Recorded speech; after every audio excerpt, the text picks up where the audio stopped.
Esporte News no ar, confira os destaques do programa de hoje. Grêmio bate Atlético Tucumã por 4-0 na Arena do Grêmio e enfrenta o River Plate nas semifinais da Copa Libertadores. Confira a coletiva de Renato Portaluppi e Léo Moura após a vitória.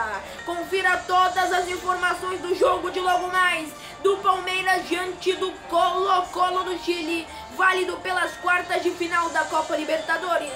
E coletiva de William falando sobre a decisão na competição continental. Tudo isso e muito mais você acompanha agora no Jornal Esporte News. Do River Plate, né? Queria que você avaliasse esses confrontos contra o Tucumã, e o técnico do Tucumã, sentado onde você está aí, reclamou muito que o VAR para ele desequilibrou os dois jogos, reclamando da expulsão lá e da expulsão aqui, enfim, é do jogo. Mas queria que você falasse sobre os confrontos e já projetasse aí o River, e também queria que o Léo falasse um pouquinho depois do River também. Eu acho que o mais importante para a gente foi a classificação, né? Esse era o objetivo. Nós sabíamos que esse era um jogador tenso, um jogo tenso, apesar da vantagem que nós tínhamos conseguido lá na Argentina. O Tucumã vem fazer um belíssimo campeonato argentino e na época que nós tínhamos vencido eles lá, que nós iríamos encontrar facilidades. Tanto é que vocês viram que no início do jogo foi realmente um jogo quente, um jogo pegado, eles tiveram oportunidades, o Grêmio teve oportunidades, depois o Grêmio conseguiu fazer seu gol. Então isso tudo nós tínhamos conversado já na pré-eleição, que facilidades nós não iríamos encontrar.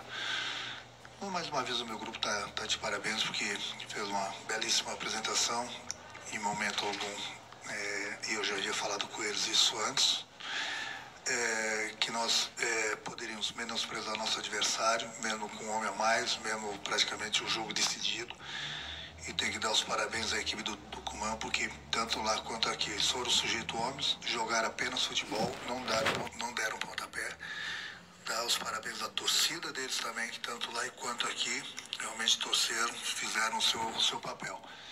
E parabéns para o meu grupo por termos conseguido essa classificação na semifinal da Libertadores, que não é pouca coisa. Aí você vai me perguntar sobre o River. Bom, aí é briga de cachorro grande, né? É aqui e lá. São dois grandes clubes, duas grandes torcidas, chegaram por méritos. E agora a gente vai ver, né? São mais 180 minutos e nisso tudo pode acontecer. Vamos nos preparar, sabemos que a dificuldade é muito grande, mas pode ter certeza que para eles também a dificuldade é bastante grande. Renato, sempre é muito complicado. Eu acredito que vai ser um grande jogo, né, contra uma equipe que está acostumada a jogar esse tipo de campeonato, Libertadores, uma equipe experiente. Lógico que a gente vai ter que se preparar muito e tentar trazer o resultado de lá, como foi contra o Tucumã, para que a gente volte novamente a decidir em casa. Renato, sempre é muito complicado, né, pegar argentinos nessa trajetória. O Grêmio teve nas oitavas de final o Estudiantes, uma equipe muito tradicional, e o Atlético Tucumã, que fez a sua melhor campanha dentro da Libertadores nessa temporada. De que forma dá para aproveitar esses dois confrontos já para sentir um pouquinho o clima desse jogo contra o River? Para falar a verdade, o meu grupo, desde 2016, que a gente está acostumado a decidir, 2017, Libertadores, independente se são equipes argentinas ou não, a minha equipe ela se comporta muito bem, seja em qualquer país, a gente já está acostumado a jogar contra os adversários, casa cheia, pressão, não é só na Argentina. Então é mais uma vez, mais uma grande equipe, acostumada a decidir vários títulos também de Libertadores, Mundial, uma equipe bastante experiente, sabe jogar competição. Mas o meu grupo também sabe. Então, aquilo que eu falei, é briga de cachorro grande. Eu acho que o mais importante de tudo foi o Grêmio ter passado das quartas para a semifinal. Agora a gente vai trabalhar, a gente vai ver lá na frente o primeiro jogo que vai acontecer. E a partir de amanhã a gente já volta a pensar no Campeonato Brasileiro também, que o Grêmio está vivíssimo. Entendeu? Então, não tem muito o que falar. Realmente vai parar essa semifinal, porque tanto o Grêmio quanto o River realmente são duas potências, dentro e fora do campo. Então vai ser bastante eletrizante, pode ter certeza. Por 2-0, Aí o torcedor está eufórico com a classificação, muita gente já contando o Palmeiras na semi, mas a conversa de vocês é para ter o respeito, até porque o adversário tem jogadores como Valdívio, Barrios, que já conhecem o Allianz Parque também. Sim, não tenha dúvida. Acho que toda essa euforia a gente deixa pro lado do torcedor realmente, mas aqui a gente tem que ter o respeito, a seriedade, sabendo que não tem nada definido. É um jogo difícil, sabemos que vamos encontrar bastante dificuldade, até mais do que foi lá. Então a gente tem que, da nossa parte, estar mobilizado, preparado, para fazer um grande jogo e, claro, aproveitar essa vantagem, mas dentro de campo ser inteligente para que possamos alcançar o nosso objetivo e poder dar um respaldo para o nosso torcedor também e classificar para a semifinal, que é a nossa meta. Agora, os seus números são interessantes nessa temporada, né? Você é o vice-artilheiro, o jogador que mais atuou com o Palmeiras em 2018. A que se deve isso, né? Uma temporada tão especial para você? Olha, não tenha dúvida, acho que não tem nada mais gratificante do que você manter aquilo que você almeja quando inicia o ano, né? Que é regularidade, que é você se prevenir ao máximo. Claro que a gente está sujeito a se machucar, enfim, acontecer qualquer coisa com o nosso corpo. Porém, quando você consegue ter essa disciplina desde a parte da alimentação, enfim, de um sono, desfrutar de tudo que a gente tem aqui do staff, para que você possa estar sempre tendo uma boa recuperação, estar chegando com força, bem equilibrado nos treinamentos, nos jogos. Então eu sempre brinco com o pessoal, até minha esposa às vezes já não fica mais brava, porque eu chego em casa aí bem tarde que eu tento aproveitar o máximo do que o clube oferece para que eu possa estar no outro dia bem, para que eu possa chegar no jogo e tá dando esse respaldo, né? Então eu fico muito feliz e que eu posso manter assim até o final do ano, né? A gente não pedindo a Deus aí também para não se machucar, para poder sempre fazer o que a gente mais ama e dando resultado. William, boa tarde. O Palmeiras vai enfrentar um adversário que nesse momento, pelo menos do dia 29 de agosto até aqui, jogou 5 jogos. Esse do dia 29 de agosto foi a classificação contra o Corinthians na Arena Corinthians. Nesses 5 jogos, perdeu os 5 jogos. Vem numa fase, num momento muito ruim. E tem jogado pouco também. Como o Palmeiras pode tirar proveito disso? Tanto do ritmo, que são poucos jogos desde o dia 29 de agosto, até dos maus resultados. Olha, a gente sabe que é um jogo de mata-mata, né? Fizemos um grande jogo lá, conseguimos essa vitória. Mas como eu falei, não tem nada definido e tenho certeza que eles vêm para cá com total disposição, né? Acreditando naquilo que eles fizeram contra o Corinthians, né? Então a gente tem que estar muito ligado, né? O tempo todo mobilizado para que possamos, né? Não dar nenhuma margem de erro para eles e aproveitar essa vantagem, né? Porém a seriedade, né? A forma que a gente vem jogando tem que ser a mesma.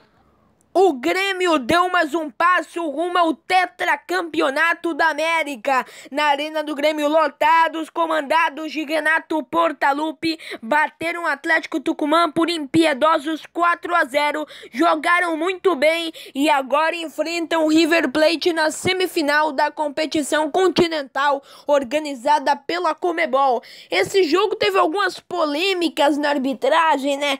Principalmente pro lado do Atlético Tucumã, né? Que teria sido prejudicado. Primeiramente, o pênalti que o goleiro do Atlético Tucumã faz é patético. Eu nunca vi ninguém cometer um pênalti parecido. Porque, primeiro, eu tô duvidoso que foi dentro da área, né?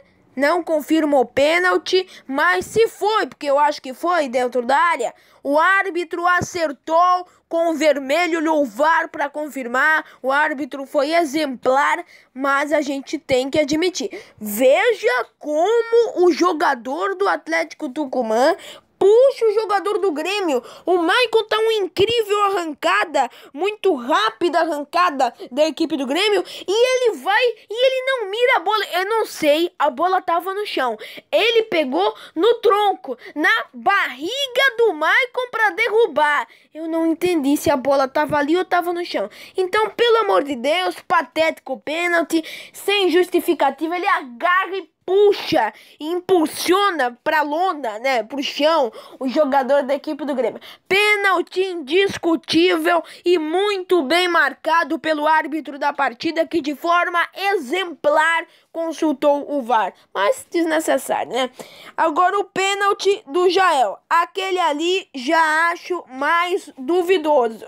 Naquele lance, era um lance mais duvidoso, um lance em que poderia-se olhar o VAR de maneira mais clara. Ali sim é um lance que precisa efetivamente de VAR, porque eu vejo o jogador do Grêmio barruando com o jogador do Atlético Tucumã. Não vejo em nenhum momento o Atlético Tucumã indo e derrubando o jogador do Grêmio. Mas o pênalti convertido pelo Jael, não acho que foi um pênalti bem marcado. O árbitro, no mínimo, deveria ter olhado o VAR. Lances como esse, né, que dá pra olhar, é sempre bom olhar pra tirar dúvida. Por via de dúvida, bora olhar, mesmo que ele esteja convicto que foi ou não foi pênalti, etc e tal. Falando sobre o jogo, um massacre gremista. A gente tem que admitir que o Atlético Tucumã não foi na canela de ninguém. A torcida do Atlético Tucumã é muito humilde, é um time muito legal de se jogar, um time muito leal. Agora o Grêmio massacrou. O Grêmio jogou demais e caminha para o tetracampeonato da América, porque do jeito que tá jogando, ganha do River Plate. Você vê o futebol do Grêmio, fica impressionado. Agora o Grêmio tem que resolver, porque fez 4, poderia ter feito 8, 9-0, sem brincadeira. Porque do que criou de chances, do que teve de posse de bola, do que teve de produtividade lá na Arena do Grêmio, poderia ter feito uma goleada histórica em toda a história da Copa Libertadores, em cima da fraquíssima equipe do Atlético Tucumã, que tudo bem, fez a sua melhor campanha, mas ainda é um time que precisa de muita evolução. E o Grêmio tá de parabéns. E anotem, 3 de outubro de 2018, eu estou falando aqui no Jornal Sport News. O Grêmio, na minha opinião, junto com o Palmeiras, Grêmio e Palmeiras farão a final da Copa Libertadores da América, porque o Cruzeiro já acho difícil. As semifinais vão ser as seguintes: Grêmio e River Plate, e vamos ter um épico encontro entre Boca Juniors e Palmeiras. E anotem aí, a final da Libertadores nem vai ser River e Boca, que é um clássico argentino. É claro, se a Conmebol e a Argentina não influenciar. Pelo que estão jogando, pelo que o Grêmio joga, pelo que mostrou ontem na Arena do Grêmio, eu digo: Palmeiras e Grêmio farão a final da Copa Libertadores. Tá gravado. Ficou assim, o Renato Portaluppi faz um trabalho muito consistente, pode fazer história conquistando o bicampeonato da América e o tetra no total de todos os títulos. Ficou assim a Arena do Grêmio, Grêmio 4, Atlético Tucumã 0.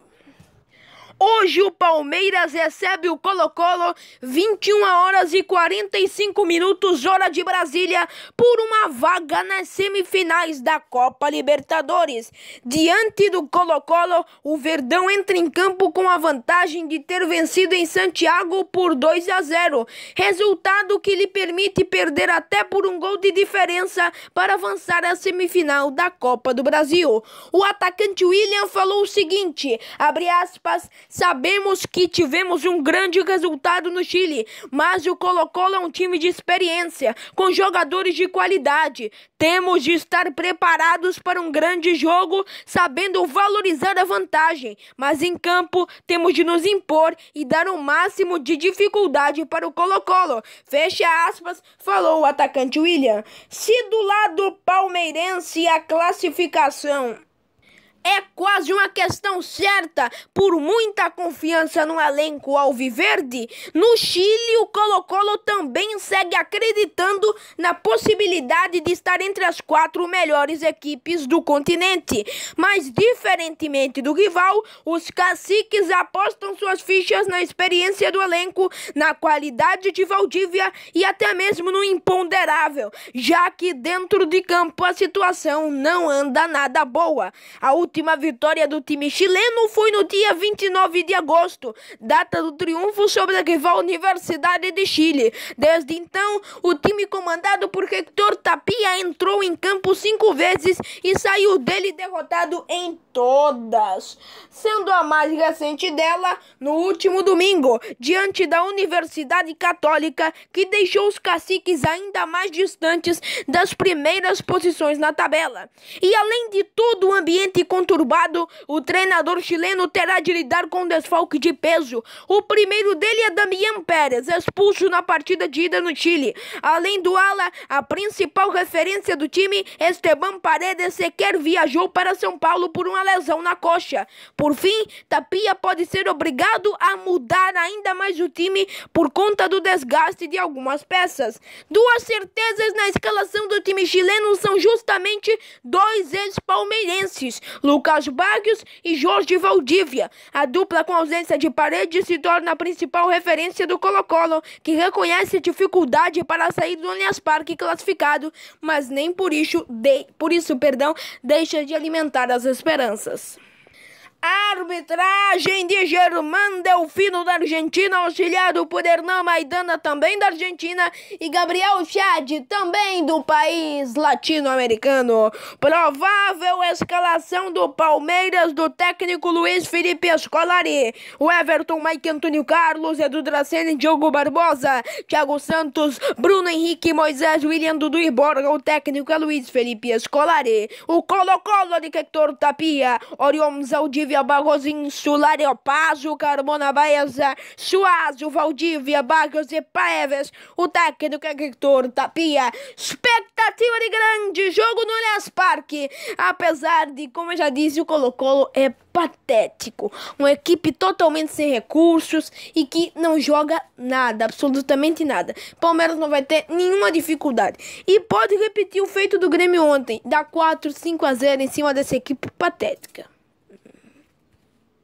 Pelo menos é o que vem mostrando recentemente. Se você, torcedor palmeirense, tiver um tempo de ir lá e olhar os melhores momentos de Colo-Colo e Corinthians, partida de volta na Arena Corinthians, você vai ver o que eu tô falando. É uma pateticia, não acertam um passe. Não é possível que hoje dentro do Palmeiras irão fazer proeza. Apesar de que, porém, futebol se decide dentro das 4 linhas. Então, tudo pode acontecer. É muito convincente no seu futebol e um dos favoritos a ganhar o tetracampeonato da Copa Libertadores.